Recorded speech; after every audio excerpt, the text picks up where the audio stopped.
Ang 2026 season ng Perf Talk ay hatid sa inyo ng ating generous sponsors. Silent Noise, ang inyong one-stop DJ shop ay nag-o-offer na rin ng gig-ready guitars and accessories, professionally set up at ready to play. Bumisita lang sa pinakamalapit na branch sa inyo, BF Homes Parañaque, Mandaluyong, Pampanga, or pumunta sa silentnoise.ph. Link in the description. Turn those tables, bend those strings. Guitar Pusher's Great Gas Sale, a Want to Sawa sale event. Samantalahin na ang best pricing sa top-notch brands all day, any day while stocks last. Saklaw ang mga gitara, pedals, amplifiers, recording gear from entry-level to the top-of-the-line models ng almost 200 brands. At dahil nanonood kayo ng Perf Talk ay may extra 5% discount kayo on top of the sale prices. Again, link in the description.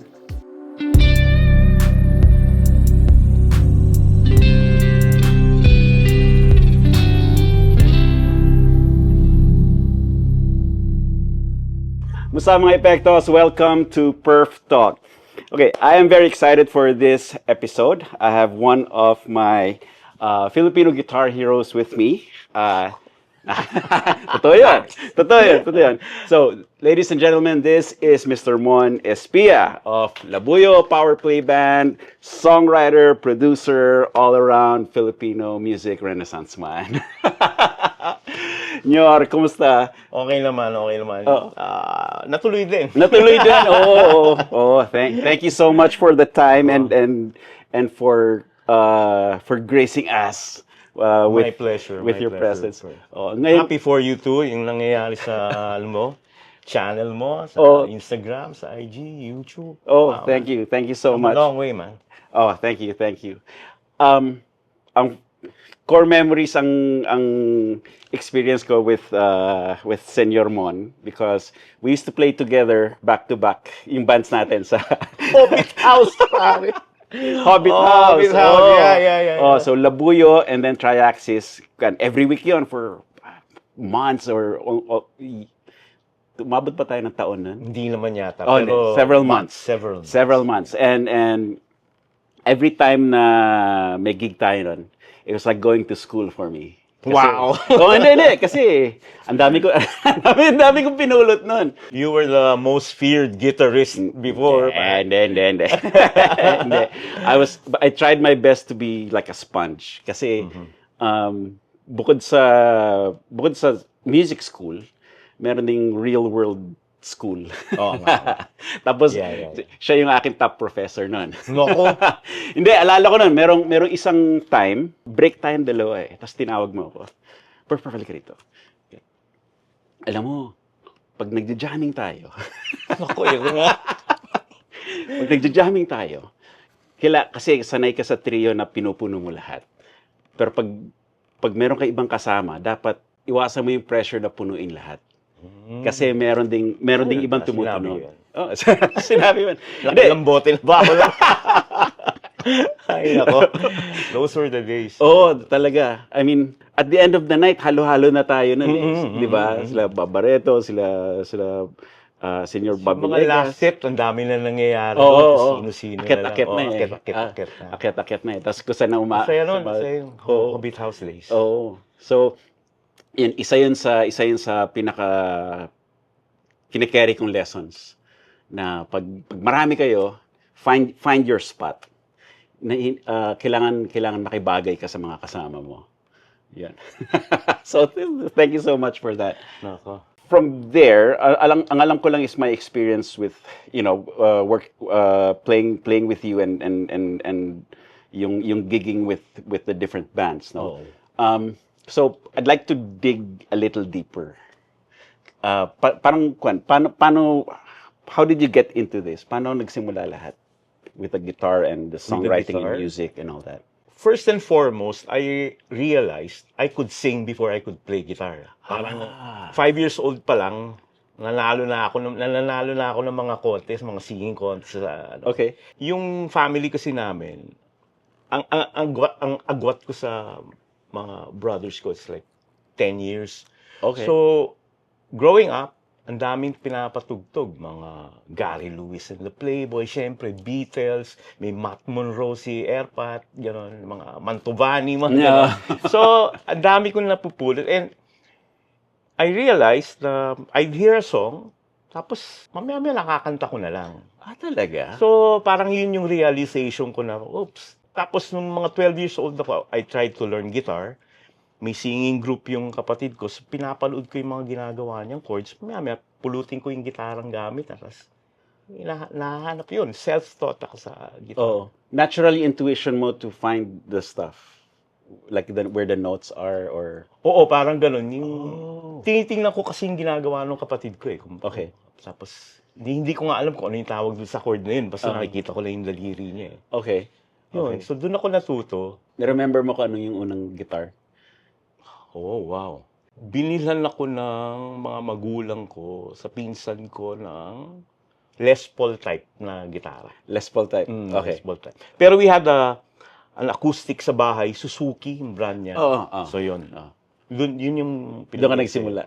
Pero yung first electric guitar ko was like a copy lang naman na Les Paul. And then, how long after yung nagsimula kang magbanda or maggrupo?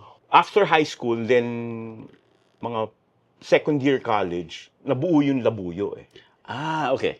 So, nagpasa kami ng demo, tapos napunta kay the late great Bert De Leon, gustuhan niya yung music. Tapos, yun yung first professional stint ko as a musician. Recording artist. Artist agad? Oo, ng Black Gold Records. Nice. Oo. So, ganun na nangyari. So, inabot pa namin yung vinyl. And before you could make an album before, vinyl mo na. May side, yun ang side A, saka side B. Oo, dalawang kanta. 45. So, yung unang kanta namin, yung Batugan. Tapos, it got, medyo matinong airplay niya sa RJ eh. So, pero nung lumabas na yun, naglabasan na yung mga VST, mga Manila Sound. Manila Sound na. So, parang natabunan yun. Until RT discovered tuloy pa rin ako yung side B. Yung side B nun? Oo, side B nun, tuloy. So, side B yung tuloy pa rin ako? Side B yung... Okay, interesting. Na-discover ng RT. Okay. And then, started from there. Nagka-cult following yung kanta na yun until ni-revive ng side A. Doon talaga yung... Doon pumutok. Up to the point na akala ng mga bata, ang original ng side A. Oo nga. Actually, yan, guilty ako nun. When I first heard it. Tapos nun, hindi, Labuyo yan. Okay. Tapos, and then, nagulat ako dahil, yun nga, pag-research ko ng Labuyo, yung next song is Batugan. Parang... Medyo malayo yung... Oo, malayo. Kasi isa blues. Oo. Tapos, at that time, para sa akin, OPM na yung isa. Di ba? At the time of recording those songs, ano na yung listening, yung influences mo? Or new? Personal influence ko talaga si James Taylor. Yun yung pinaka-peg ko, parang singer-songwriter, tapos plays decent guitar, hindi naman talaga masyadong bida. Like when I perform with another, meron talaga akong ibang guitar player who does the Okay. So I could concentrate on the vocal. Yeah. So James Taylor talaga yung peg ko. Hindi mo naman sinasadya yun pag narinig mo yung kanta, bigla may tatama na lang sa'yo, di ba? Hindi mo naman, eto na magiging... Hindi eh. Through the years, yung mga kanta niya nagre-register sa akin eh. Oo. Tapos what I like about him is that nakukuha niya yung mga sessionista ng mga senior, yung mga first call na mga musicians. Yes. Para tugtugan ka ng mga yun. Medyo mapili din ng mga yun. Hindi mo naman makukuha basta sila Steve Gadd, si Jimmy Johnson. Oo. So by extension, yung naging influence mo rin yung mga naggitara sa kanya? Hindi. Ang sa gitara, si slow hand lang ako. Si Clapton lang talaga ako. Ewan ko kung bakit. Parang yun nga, yung notes niya, tumatagos sa akin eh. Like, I like to watch Jeff Beck and Jimmy Page. Gusto ko rin. Pero to actually play them, parang hindi nagre-register sa akin. Okay. Tapos yung mga flashiness nila, si Clapton nandun lang sa isang tabi, tapos nakatayo lang, pikit-pikit. Yun yung tumama sa akin. So, Okay. Hindi, parang yung kanina. Actually, honestly, nahirapan ako mag-rhythm kasi na, naapektuhan na tinutugtog ko eh. Parang gusto ko na lang makinig. Pero ako pala yung nagre-rhythm. Pero yun, slow hand lang. Slow hand? Si slow hand lang. Okay. As a recording artist, tapos yung vinyl na yun, na two singles, ano yung sumunod dun? Sumunod dun yung grupo ko, yung White Flight. White Flight, okay. Nagkaroon din kami ng parang medium hit yung Old Cafe, parang tribute ko sa Steely Dan. Okay. So yun, parang nagka-following din, RT rin ang tumutugtog nun. Yun. So, tapos nun, yun, nag-branch out na akin to record production. Ewan ko, somehow kinukuha ako nung recording company to. Lalo na nung after my first hit, yung Everyday ni Agot, pag may mga dumadating lang ng mga acoustic artists, they tap me to. Okay. So I did some recordings for Wency, Cornejo, tapos until nag-evolve na, yung Passage, ginawa ko rin. Ganun. Yung first recording nyo, kayo din yung nag-produce? Or? Hindi, si Bert yun. Bert, okay. Oo. Okay. During that process, sinilip mo ba yung the thought process behind the whole thing? Oo. I was totally fascinated with the experience. Okay. Tapos bumubuntot ako kay Bert saka kay Celso Llarina, producer ng Anak, na gitarista rin ng VST.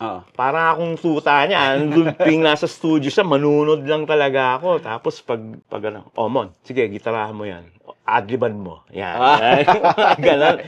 Nice. Pero kasi ang linis niya talaga mag-rhythm si Celso. Pag sinolo mo yung rhythm track niya, pare, ang linis ng rhythm niya. Tapos nung time na yun, sabay-sabay nagtitake, no? Or?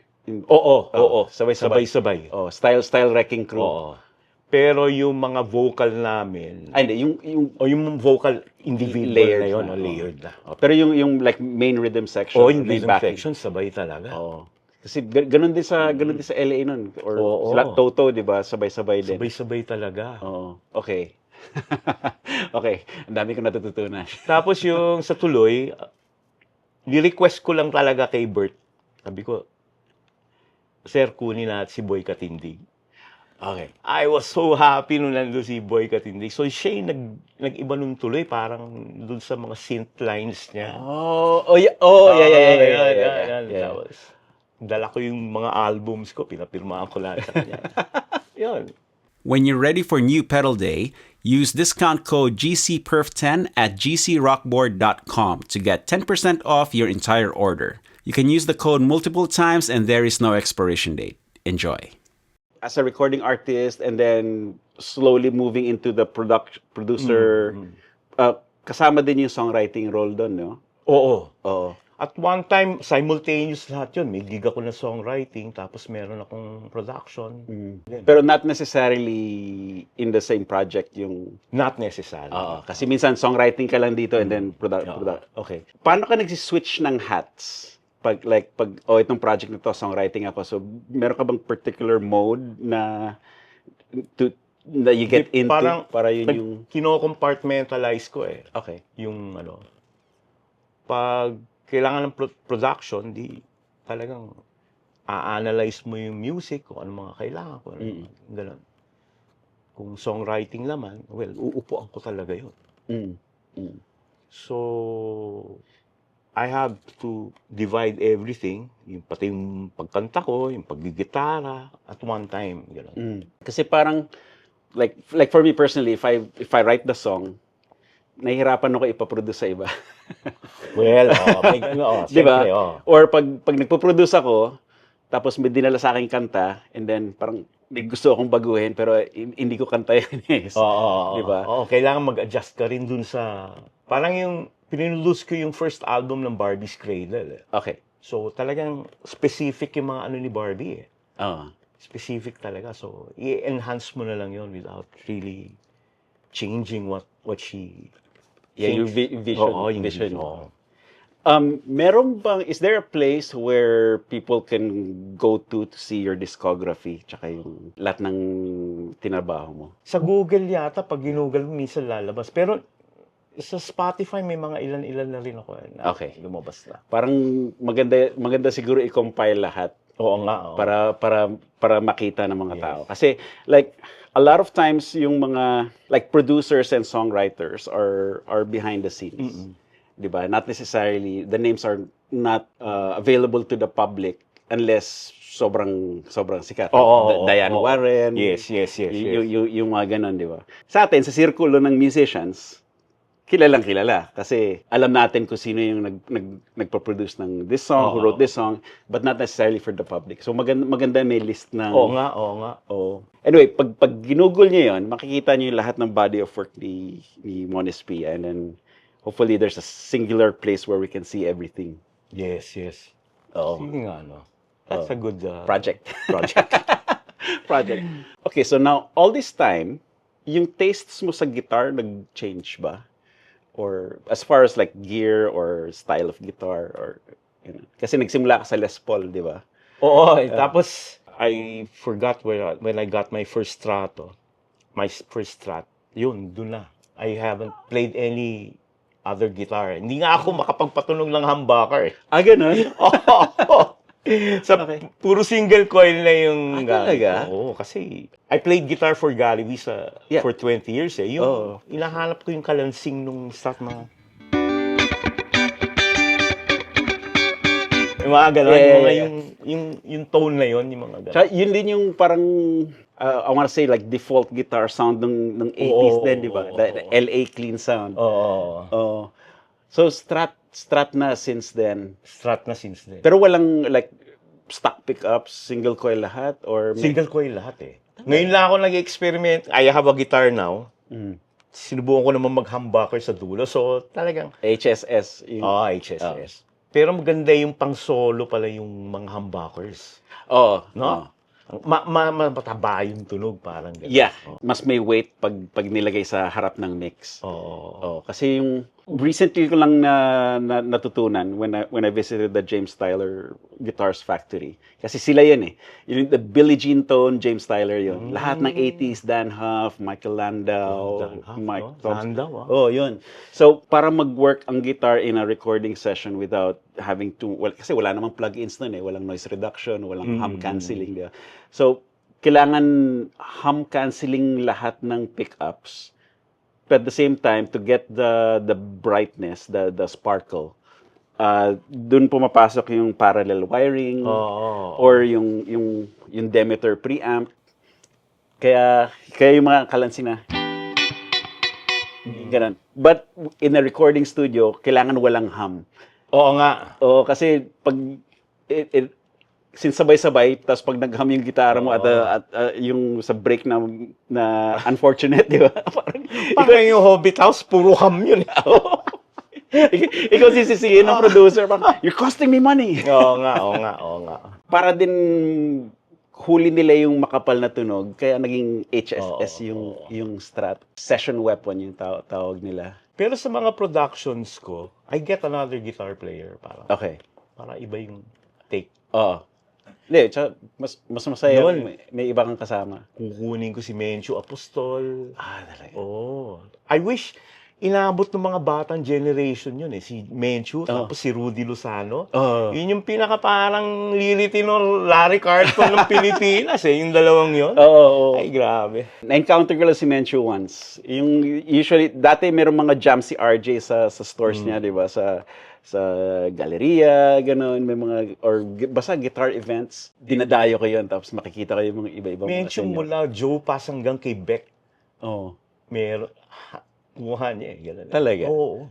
Si Rudy, masarap niya mag-gitara. Si Rudy, meron ako ng solo album niya dati.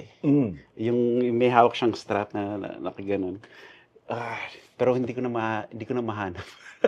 So, Strat na yung weapon of choice. Then, as far as other gear, like amps or effects or Wala, I did not have the joy of choosing an amp. Kung ano lang yung nandun backline, sa club. Oo eh, yun lang eh. Hindi, so sa backline, ano yung amp na nililook forward mo to play? Well, yung Twin. Okay. Yun pa rin. Tapos, noong mga unang panahon, jazz chorus lang, masaya na ako eh. Okay. Bodega, puro jazz chorus yun eh. Ako natatakot ako pag may jazz chorus. Yung 120, iba lang tapon. Hindi, malakas siya, kaya lang for my sound, nung River Maya na, for some reason yung mga jazz chorus na na-encounter ko sa backline, parang kinakain yung distortion, Oh. ginagawang clean. Oo. So, pag sinaksak ko na yung gitara ko doon, tapos meron akong boss pedal, pag on ko ng pedal, parang, ba't parang clean pa rin doon? so hindi ako masaya na parang, alam mo yun, and then some amps, parang hindi napapatay yung chorus or something like that. Oo nga. Di ba? Always on yun. Always on. So bumabait yung tunog. Oo nga, oo nga. For my taste, bumabait yung tunog. So pag may PV or may Fender, some type of Fender, yun, PV, no? masaya. Yes. Oo, O dati even ba, PV. Bandit, ang dami nun. Yung bandit. Oo, and then later on, nung nagpapasok na ng mga gamit dito, Exile, yan. Yan na. Spoiled na tayo. Dati mayroon akong isang amp na hirap akong timplahin, yung Lab Series. Lab Sir, L5. Hindi ko magustuhan yung tone ko dun pag naka-Lab Series. Yun yung gamit ni B.B. King. Oo, talaga? Oo, Lab Series, recta lang. If I remember correctly, parametric. Modified. Hindi, parametric EQ kasi yun Kaya, Oo nga. kaya weird. Kasi for guitar players, na yung treble, middle, bass, di ba? Oo. Tapos biglang may Q, biglang may... Oo nga, yan. Ano yan? And then pag mali yung setup mo, maling frequency yung mabuboost, di ba? So, power play days, meron ka ibang ginamit na effects doon? Or did you get into the rock effects? No. Yung, di ba, GP16 yung dati? I had this Boss. Zoom. Yun lang. Zoom. Oo. Ganun lang. Anong, alala mo yung... The last one I used, yung maliit lang, yung 5 CD. So single stump box lang. Hindi Ganun multi-effects. lang, hindi Single, multi-effects. Okay. Kasi, hindi ko na maalala yung model numbers, pero yung single stump box may fuzz, tapos may distortion, tapos may overdrive. Sa SOP nga, nung nag-in-house band kami doon, nakasansa amp lang ako. Wala na akong ibang gamit na... Sa Hobbit, parang naka-sans amp. Hindi, ang gamit ko doon yung micro amp ng MXR. So boost lang. Boost lang. Kasi sa Hobbit naman, naka-Marshall yung Marshall valve state. So, Yun lang ang gamit ko. Okay. Tapos, walang pedalboard doon. Wala pa. At BCB6 siguro, meron na nun. Yung boss na, pero ang mahal pang mahal, tsaka pang boss lang. Pag hindi boss pedal mo, hindi kasya. Oo nga. Tsaka yung, pansin ko rin nun yung, di ba may power supply, master switcher, yung pula, na parang may tone suck yun Pag doon ka sumaksak, parang naloload yung, basta ngumongongo yung tunog ng gitara. So, dati nung gumagamit ako nun, hindi ako doon nag-i-input. Sa pedal pa rin. So, ginagamit ko lang siya as power supply. Pero, micro amp pala yun. Micro amp, yung kulay puti. Yung puti. Nawala sa taxi yun, sa Manlog. Tapos at the end of the night, labo-labo na yung mga pedals sa stage. Mga kable. Ito ang DBD, the latest Perf de Castro signature pedal. Available na sa inyong paboritong J-Craft dealer. So we touched on SOP. Yes, ikaw yung musical director? Hindi. Si Tats Faustino. Okay. Tapos, ako yung guitar player for the first 3 years of SOP. So every Sunday every yun. Sunday. Pero may rehearsal na, I forgot the day. Midweek yata, may rehearsal.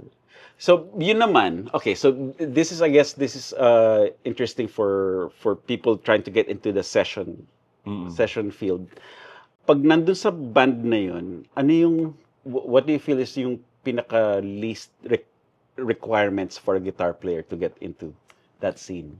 Well, kung session ka, which I'm really not, kailangan mabilis ka hindi naman mabilis, pero kailangan marunong ka magbasa. Okay. Kasi lalatagan ka Now, yung power play, non-readers kami. So, gumawa kami ng sarili namin sistema. Sa SOP, kunyari, may mga medley, ang sasabihin lang sa amin, basta sifrahin mo lang yung verse, isang chorus, may bridge, saka yung bridge. Yun lang. Tapos, pinuput together na lang doon sa ensayo. Paano kung, let's say, gusto ibahin yung key? Ayun, hindi transpose. Transpose Oo. din. Oh, so, Oo. kailangan din yan. Yung Transposition. transposition din. Oo. Oo. Kung mga isang buo kalahati, pwede pa. Pero pag medyo mga... Pag, from G to E flat. Ako, ang dami na. Rewrite. Right. Gumagamit ka ng capo nun for those occasions or Minsan. Oo. okay. Kasi minsan obligado talaga. Oo. Ngayon, so let's touch on the songwriting parts. Sige. Ano yung mga memorable songs that you've written or co-written? Well, nandun na yung Everyday. Mm. Kwento nun, tumawag lang si Cesar Agua sa akin. Siya yung parang musical director ni Agot. Sabi niya, pare, nasa na yung kantang para kay Agot? Sabi ko, anong kanta para kay Agot? Sabi mo, gagawa mo siya ng kanta. Ganun ba? Kailan ba kailangan? Bukas. Oh no. So I got my 4-track pa gamit ko na may Tascam. Tapos yun, alam ko mahilig siya sa Everything But the Girl, na yung group na yun. Tapos galing siya New York. So gumawa ako. Finished it in like 45 minutes and then made a demo. Yun, pinasa ko kay Agot. Music and words? Yes. Oh, Pero before, gitara lang yung mga accompaniment kasi madugo masyado. Kasi hindi, pag kumpleto. Oo. For Di tulad ngayon sa garage one, makakabuo na. Mm. Ano yung nauuna for you? Like when you're writing a song, which part or which element comes Minsan first? yung hook. Hook. Okay. Tapos, everyday. Yun, yung hook. Tapos, i-develop ko na lang yun. Okay. Okay, this is gonna be difficult, pero how do you come up with that? Pag may naisip na akong melody, iisipan ko naman ng, kunyari sa verse, kung anong bagay papunta na magta-transition dun sa pinaka-hook line ko. Tapos pati yung lyrics, kailangan it will lead to something Okay. parang ganun. So, and then, pag nakakonsentrate na kasi ako, then I fiddle with my guitar, minsan lumalabas na, oops, okay yun na. Mga ganun lang. Ngayon, meron ka bang ginagawa to get yourself into that zone? Kasi a lot of people think that it's a switch you turn on na, creative ako ngayon. Sa akin, hindi ganun eh. Umabot sa point na parang wala ka ng luxury na yung... To wait for inspiration? Yeah, inspiration. Wala. Minsan, nandun na pag kailangan lang gumawa. Ganun. Pag nasanay ka na being in that mode, madaling pasukin. Basta ang kailangan ko lang, uupuan ko lang talaga without thinking about anything else except that. Oh, okay. Uupuan ko na talaga yun. May recorder lang para pag may na-record kang idea na parang maganda, mapabalikan mo. Minsan ba binibigyan ka ng, let's say, peg or theme? Or Peg, oo. I want it to be like this? Or, yan. Gaya niyan, yung kay Agot, I knew she wanted it to sound like Everything But the Girl. Oh, okay. Tapos yung parang kay Randy Santiago naman, yung paikot-ikot, very specific. Gawa mo akong rock and roll na Tagalog. So, lalagyan mo na lang ng bridge yun, di ba? Pero kasi 3 chords lang yung rock and roll. Rock and roll na Tagalog. Saka yun, nilagyan namin ng horns para medyo mag-iba. Yun naman, nakakuha ko ng idea dun sa babaero, parang ginawa ko ng prelude yung so parang yung in-extend yung kwento. Okay. Ganun. So yun. Tapos ano pa ba? Yung Chances Are nung side A, specifically made for their vocalist before. Okay. Ang ganun lang. Okay. If you know, you know. If you know, you know. Chances Are. Yes. Ngayon, off camera, meron kang kinuwento sa akin na hindi ko something that I didn't know before. So, sige, kwento mo na. Francis Magalona and we recorded 3 songs before he ever had a label. Okay. Wala pa siyang label. Nangyari yun kasi nag-guest I was with another group, pinopromote namin yung single namin, Local Brown. Oh, Local Brown. Yes. Yung mga miyembro ng Asin, si Chicoy Pura. Supergroup. Parang gano'n. Binuo yun ni Ed Formoso. Oo. Now, we were in a noontime show, I think, Itbulaga na yun, where Kiko was one of the... mainstays. Oo. Pagkatapos ng break lang, usap kami, sabi niya, hey, I have these rap lyrics, pero walang gusto sumulat ng melody. He approached the other writers. Wala, parang hindi naman. Sabi niya, gusto mo bang subukan? Tapos, Sabi ko, sige. Sabi ko gano'n. Ayun, he started coming to the house. Sa combi kami, I'd listen to all these rap, yung mga OG pa ng mga rap, mga Grandmaster Flash, kahit si Will Smith, Prince of something siya, di ba? Jazzy Jeff and the Fresh Yan, Prince. parang gano'n. So, every afternoon halos, nasa combi lang kami, makikinig. Challenge yun kasi hindi familiar sa Oo, eh. tenga mo. Oo. And then at the time, bagong genre siya eh. Oo. So, yung sinulat ko doon, yung which got airplay was Loving You, yung duet nila ni Pia. Okay. Now, andun na yung rap, ang ginawa ko doon yung refrain. No?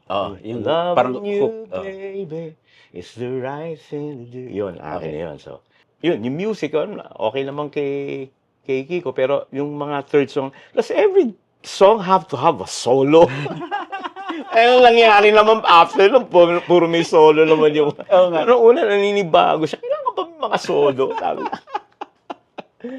Ayun, so, nung nabuo namin yun, he presented it to Octo Arts. And then the rest happened. Yung lumabas na yung Yo album. Pero yung nag-hit dun yung gawa ni Jimmy A, yung mga kababayan. Mga kababayan, yes. Okay. Yun. Tapos he gave me an album. Sabi niya, Mon, just remember you started this. Okay. Nice. Thank you. Thank you. Tail end of the 80s tayo or... Oo nga, no? Kailan nga ba yun? Oh. Oo.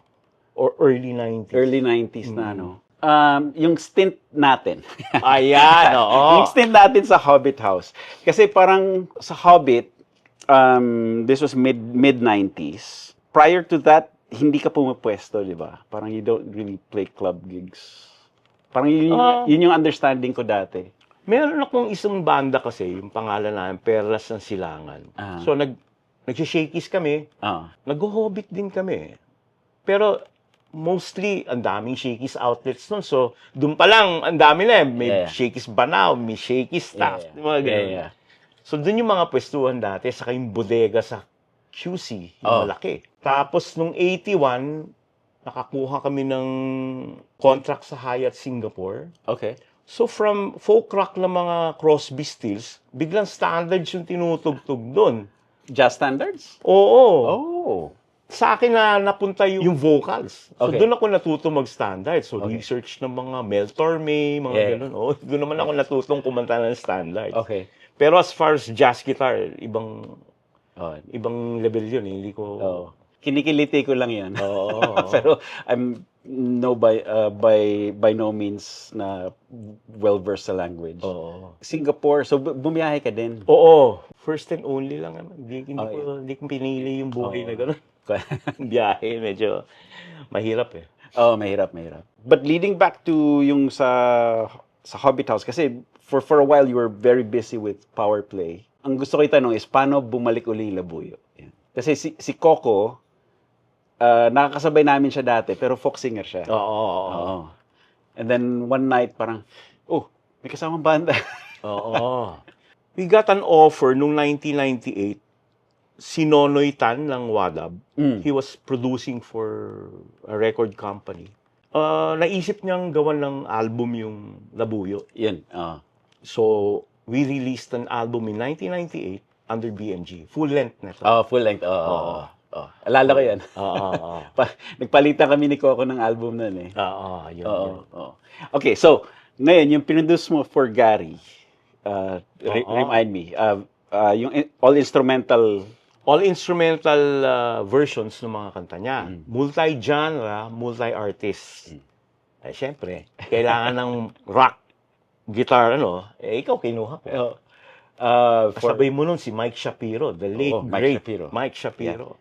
For the song is Victory. Victory.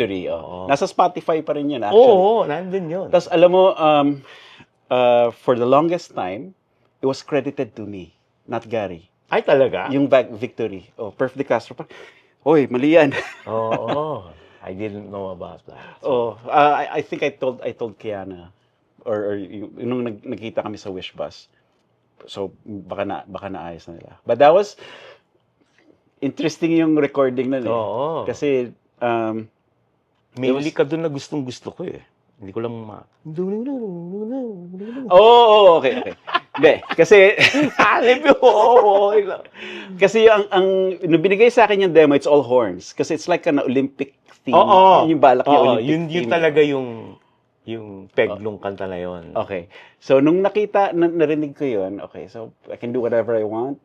Sige. Okay. So, ang idea ko is, I'll maglalagay ako as many tracks as I want and then you can pare it down. Kung pwedeng tanggalin ko ano yun. Gamit ko nun yung Ibanez na 7-string ko. Yata. Kaya may mababa na parang bumubula. Lahat ng melodies dinoble ko para parang to simulate the horn line para makapal siya. Pero yung parang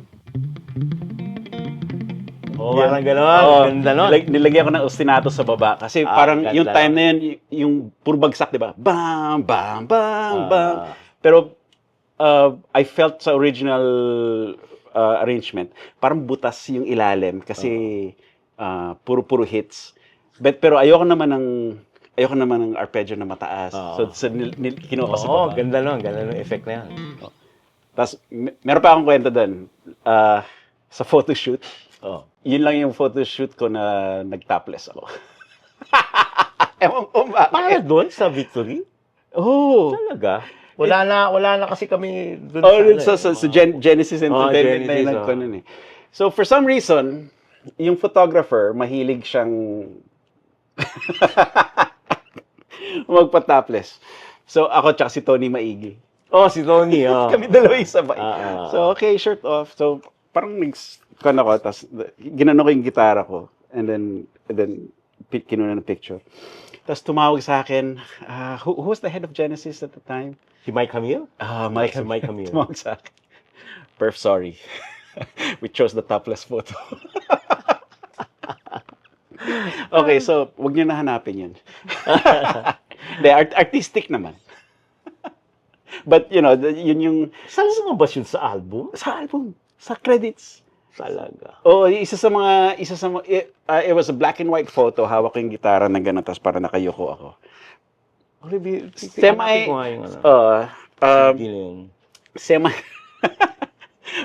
Basta yun lang yung takeaway ko doon.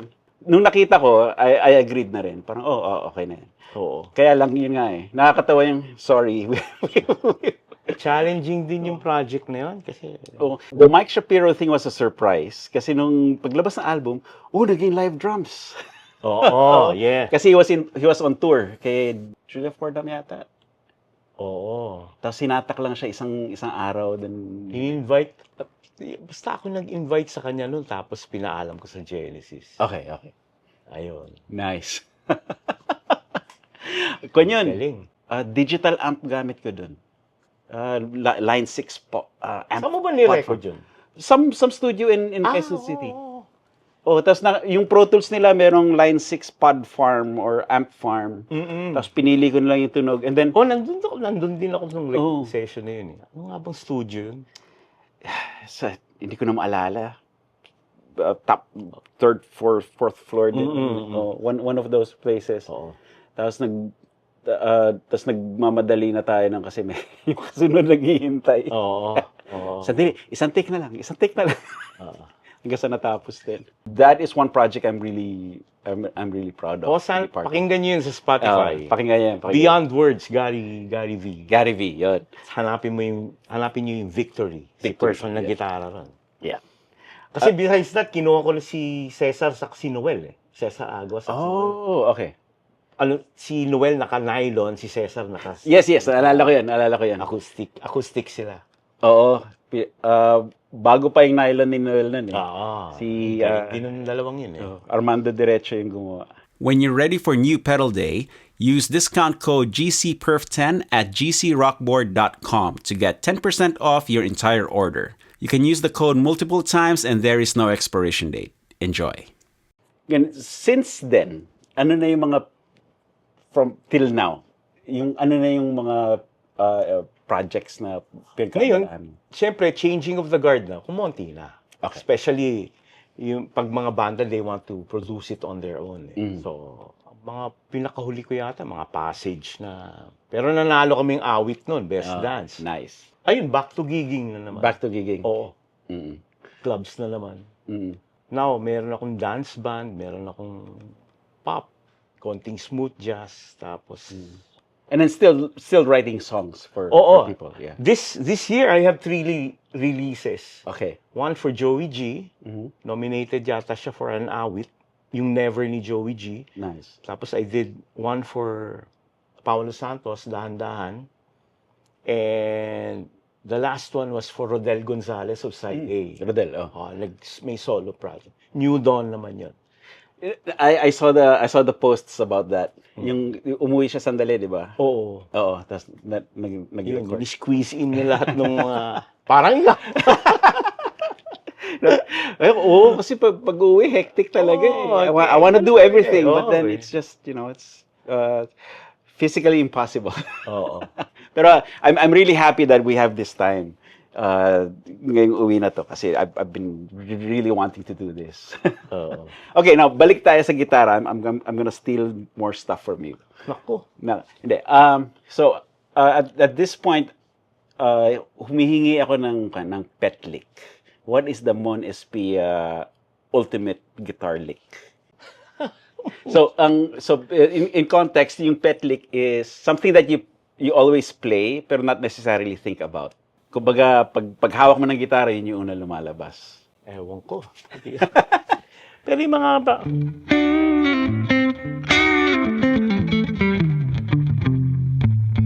Okay. So,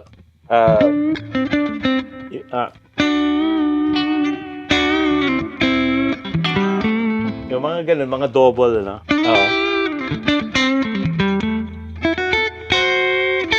okay, yun. Ito, paborito kong tunog to.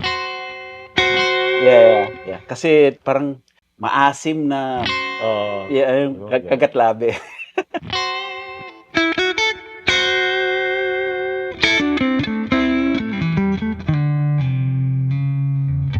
Okay, one more time.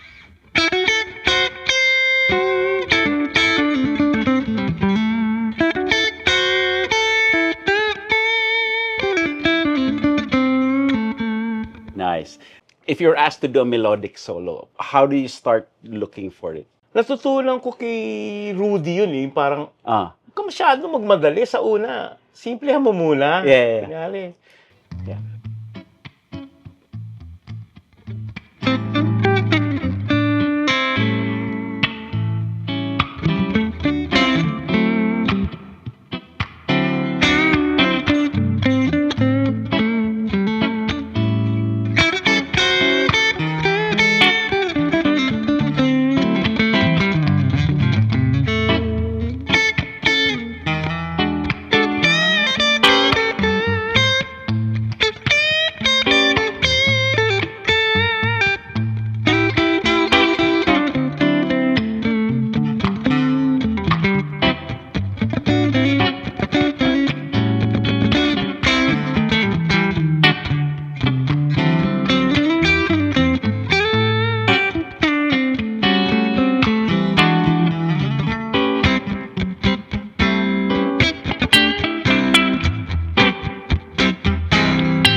Yan, mahirap yan sa gitarista.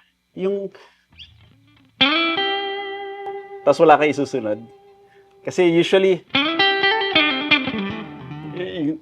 lalo na kung may facility na, I think that's one of the things na kaya mo ako tinawag dati. Parang, lahat ng butas may parang pinapasakan eh. So, kailangan may Sa trio talaga, nagwo-work yun. Sa tri-axis yung mga ginagawa mo. Kailangan kasi mapuno yung mga... Yeah. Pero sinsanay ako doon, pag may kasama akong iba, nakakalimutan ko yun. Parang masyadong busy. Yun. Pero yun nga, napansin ko yun. Like, even for me personally, yun. Hawakan mo lang yun ng matagal. Oo, yung vibrato. Oo, oo. Minsan nga. Yun Yeah. yun. Pakakantahin. Oo, papakantin. Oo. Do you find na nililid ka ng guitar na gamit mo with the notes that you play? Kasi for me, pag hindi ko gusto yung tunog ng gitara, Oo, naku, laking Hindi- ba? Oo. Oo. Hindi mangyayari yun pag ano. di ba? Pangit, yung hindi ka komportable sa tone mo. Oo, oo. So ano yung hinahanap mong tone? Ano yung ideal tone para sa'yo? Actually, yung strat sound lang eh. Strat sound. Oo eh. Pero may strat sound na manipis, na tini, or may strat sound na makalansing. Oo. Iba-iba rin eh. Kaya minsan, hirap ako yung papajamin ako tapos bibigay sa akin yung gitara nung ano. Ah. Minsan, hindi ko mapalabas yung gusto kong mangyari. Minsan, sobrang lakas sa akin yung timpla. Oo. Ayun, isa din ngayon naalala ko. Hindi ka masyadong, hindi ka volume Oo eh. monster. Hindi eh. Kasi para sa akin, may sound tech na eh. Siya yung magtaas. Siyempre Tapos, ba? Oo. ako yung sa komportabling volume ko with the band. Okay. Okay. Di ba? May sound man na yung magtataas to whatever. Oo. Oo, kasi kahit anong lakas mo ng amp, hanggang second seat lang yun. Hindi naman naabot yung 100 watt Marshall mo sa likod ng room eh. Ayan, papatayin mo lang yung mata sa harap. Ano yung nahanap mo dito sa Silver Sky from the usual Strat na? Komportable ako sa neck niya eh. Oh. Tapos yung tone niya, okay din eh. Okay. Pero mas mataba siya than typical Strats. Yes. Di ba? Which I like. Okay. Medyo mabilog lang konti. Pero nandun pa rin yung tone na ano. Oh. For your gigs now, ano yung usual setup mo sa like, with pedals and amps and stuff? Ano lang, with the reverb, the delay, may booster, one overdrive, and one modulation pedal. Ganun, okay? Kasi, gaya ng kung dance, wala ka halos ilalagay talaga na ano eh. Oh. Kailangan, mas importante yung parts ng... Oo, yung mga ano eh, ginagawa. Yung obligado. Yung mga solo, hindi naman talaga kailangan na ano eh. Basta may decente lang na overdrive na sound, okay na yun eh. So, ano yung dissenting overdrive na sound? Yung Nobels, Ah, okay. ODR. oo, yung ODR. Oo. Gusto ko. Pero, took me a while to find the sweet spot. Eh. Okay. Nung nahanap ko na, yun na. Ano yung sweet spot mo doon? Yung gitna lang eh. Ah, talaga? Gitna lang yung drive eh. Oo. Kasi yung ibang gumagamit nun, dahil green siya, akala nila tube screamer. Oo. Pero hindi siya tube screamer eh. Oo. Hindi siya tube screamer. Hindi ako masyadong fan ng screamer eh. Hindi ko alam kung bakit. With the right amp. Oo nga. With siguro the right nga. amp. Saka siguro yung tinutugtog ko, it doesn't really call for yung ganung sound eh. Oh, kasi na-meet ko yung isang kaibigan ni Stevie Ray sa Texas dati. Ang setup ni Stevie Ray is 2 amps, no? Marshall and Fender. Pero Fender yung dirty, which is baliktad. Oo nga, no? Baliktad, di ba? Usually Marshall yung mabigat. Oo. So, kasi yung Marshall niya is basically a PA head. Hindi siya guitar amp na distortion. So, PA head siya na tube. So, clean, high headroom. And then, yung twin reverb niya, nakatodo yung volume para mabasag. Pero, ang nangyayari doon, buhaghag yung tunog ng super reverb pag naka-distort eh. Typical Fender, pag dinistort mo, buhaghag. Oo nga. Doon yung tube screamer. Oh. So, yung tube screamer, since mid-hump siya and then china-chop niya yung high at saka low, tina-tighten up niya yung super reverb. Kaya yung tunog ni SRV na malaki. Oo. So yung clean Marshall amp, yun yung parang yung full range clean sound niya. And then yung mid-range yung distorted na tube screamer na super reverb. Oo. Kahit si Mayer, yun din gamit, Oh, di di, ba? oh, yun din. screamer din, di ba? Oh, Hanggang sa ngayon pa rin ba? Ayaw mo ko, wala nga. Paiba-iba na. Iba-iba, oh. Paiba-iba. Tsaka yung dumble amps din Oo, kasi yung ganun. dumble, ano. Yung dumble, bilugin yan eh. Bilog yung tunog. And then, yung tube screamer, pangdagdag ng mid for the, to cut the band. Especially with like yung kung naka-single coil. Oo. Oo, pang nira-round off niya yung sharpness ng single coil. Pero me personally hindi mas amp ako. Mas gusto ko yung drive ng amp instead of pedals. Yung nagsa-stack ng mga OD, hindi ko rin masyadong, kasi hindi ko magamit talaga sa tinutugtog. Hindi ko mag-get. Yung magsa-stack ka ng dalawang overdrives, di ba? Parang, Sa akin parang yun. Parang mas magiging touch sensitive yung gitara. So parang parang less effort.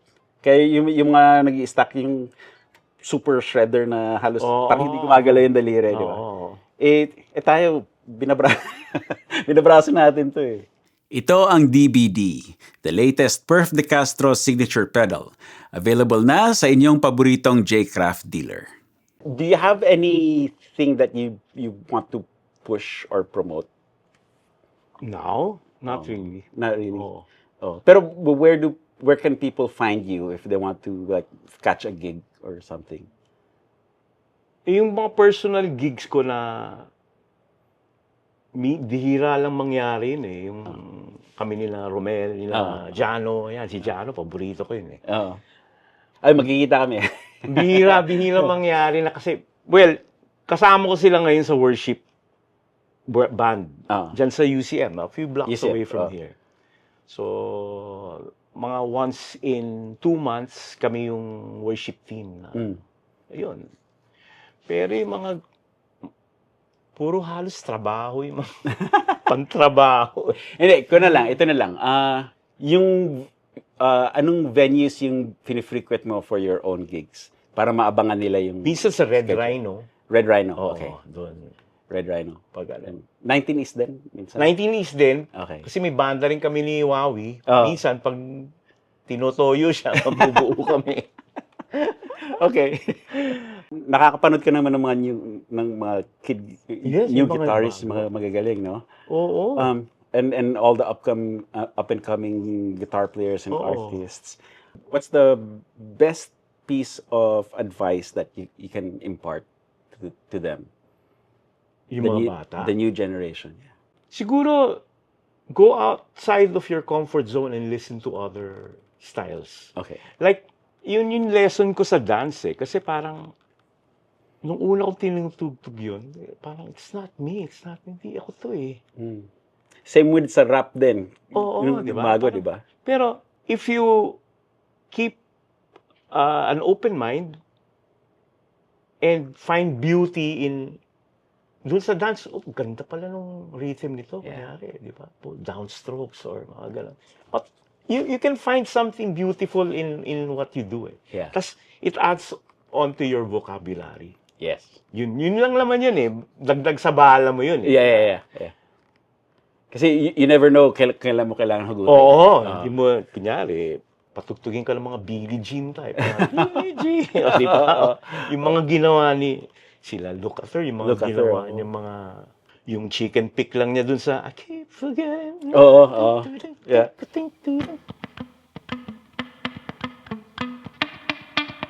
Yung mga ganung style. Yun, di ba? Ang dami eh.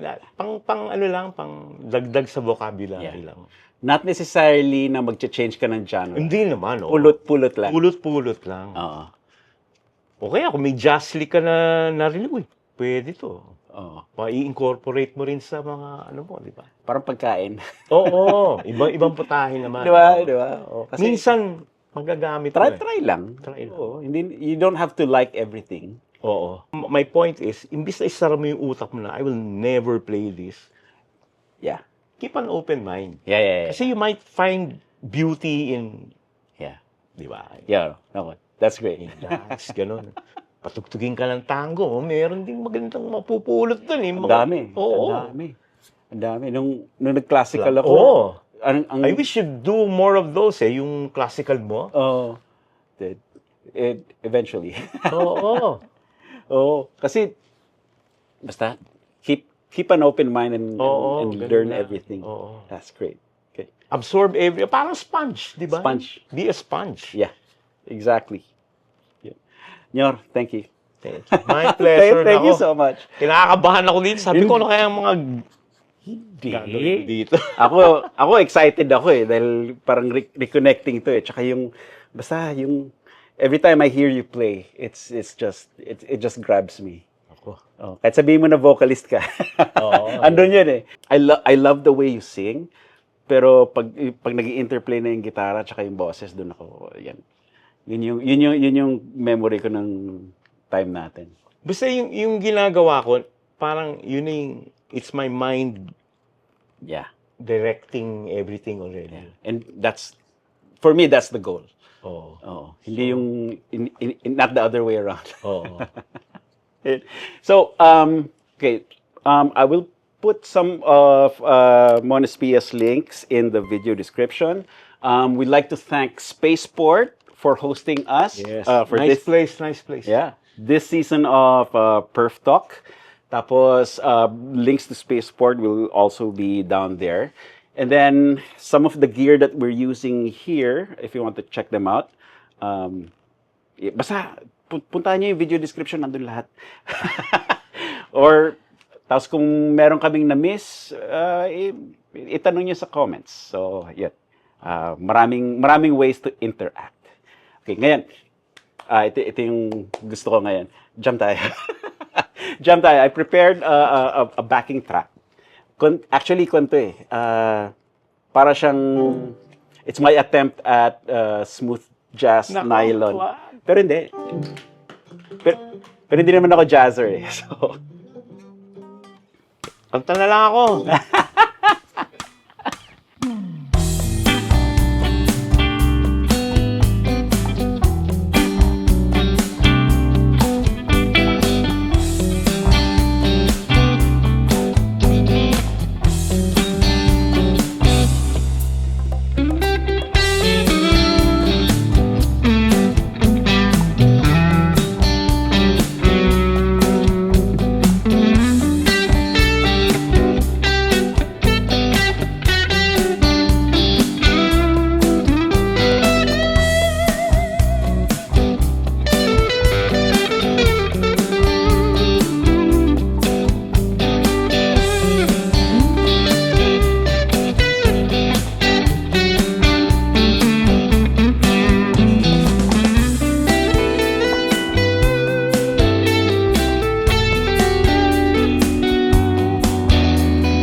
Thank you, sir.